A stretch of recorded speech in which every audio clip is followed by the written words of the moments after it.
تقول والله العظيم تقول والله العظيم البار الرحيم الحاطم الناجم المنتقم عالم الغيب والشهادة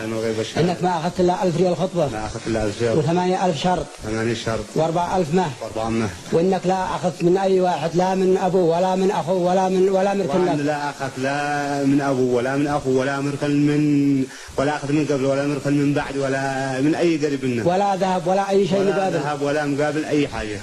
هذه العادة تحديد المغالاة في المهور، وقد توارث الإخوة في هذه القرية هذه العادة جيلا بعد جيل.